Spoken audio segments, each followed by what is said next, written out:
De l'avis de banquiers, le gouvernement ivoirien vient de combler un vide juridique en matière d'octroi de crédit.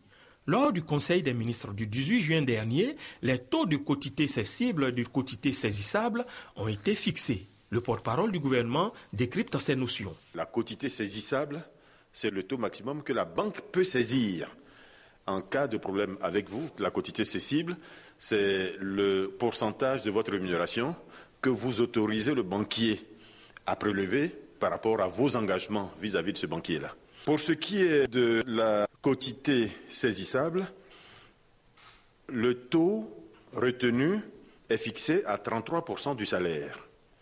À l'Association professionnelle des banques et établissements financiers de Côte d'Ivoire, APBF, cette disposition est une réponse appropriée à la pratique de l'usure.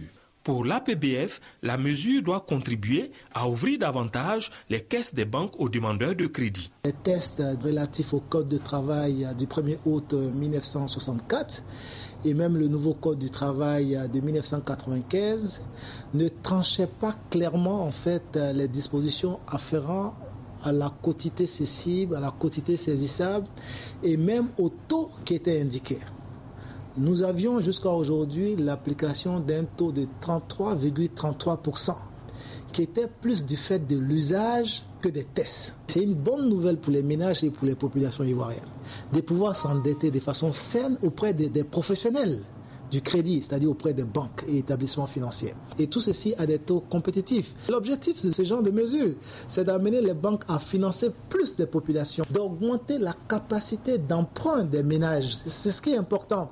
Lorsqu'on parle d'une économie émergente, mais c'est une économie où le pouvoir d'achat doit être relativement élevé. La capacité de pouvoir emprunter participe à l'amélioration du pouvoir d'achat. Comme on le dit vulgairement, c'est une manière pour nous également de faire circuler l'argent. Les usagers des services bancaires apprécient la nouvelle qui sera appliquée selon l'APBF dès la publication au journal officiel. J'ai déjà eu à prendre un crédit avec la banque. Et je me souviens que lorsque je prenais ce crédit, j'ai été limité par le taux de 33%. Donc je n'ai pas pu avoir le niveau d'emprunt que je souhaitais avoir auprès de la banque, en dépit du fait que j'avais présenté d'autres garanties différentes du salaire. Donc je crois que c'est une bonne mesure. Cette mesure nous permet d'acquérir des biens et des services qu'on n'aurait pas pu acquérir avec le verrou des taux de 33%. Si le gouvernement a pris une décision de pouvoir faciliter, la tâche aux Ivoiriens pour pouvoir avoir des crédits, je pense que ça sera la bienvenue. C'est une bonne décision. Sinon, avant, c'était pas facile, franchement. Voilà, moi je pense que demain, je suis appelée à travailler. Voilà, donc si j'ai accès à un crédit, moi je pense que c'est bon, c'est une bonne chose quoi.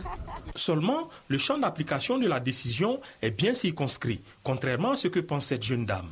Nous qui sommes dans le secteur privé, il faut que les banques nous accompagnent, ça va nous permettre de redynamiser nos activités et aussi nous permettre aussi la réalisation de plusieurs projets. Parce que ce n'est pas facile de rouler sur fonds propres. Mais lorsque l'accès au crédit est facile comme ça, vraiment ça nous ouvre plusieurs portes et aussi ça fait que les portes de nos entreprises puissent s'agrandir. Attention donc, il ne s'agit pas de crédit aux sociétés privées, mais de prêts à la consommation.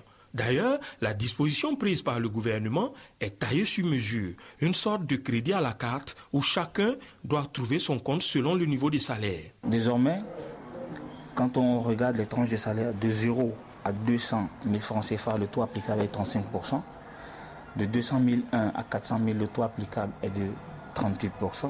De 400 001 à 600 000, le taux applicable est de 42%. De 600 001 à 800 000, le taux applicable est de 45%. De 800 001 à 1 million, le taux applicable est de 48%. De 1 million 1 à 1 million 500 000, le taux applicable est de 52%. De 1 million 500 001 à 2 millions, le taux applicable est de 55%. Et donc, c'est pour dire qu'aujourd'hui, on n'a plus un quota fixe. Ça devient variable. Donc, le consommateur bénéficie donc de la possibilité de prendre des crédits, n'est-ce pas, intéressants et surtout les crédits sur de long terme. Toutefois, des préoccupations demeurent pour les clients. Ils attendent beaucoup plus des banques.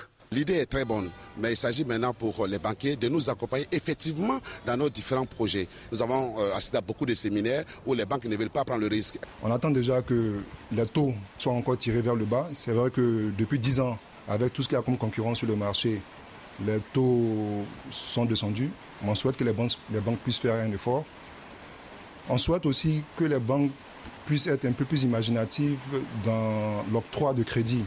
Parce qu'aujourd'hui, lorsque vous voulez souscrire à des emprunts auprès des banques, ces emprunts-là sont limités à travers certains canevas.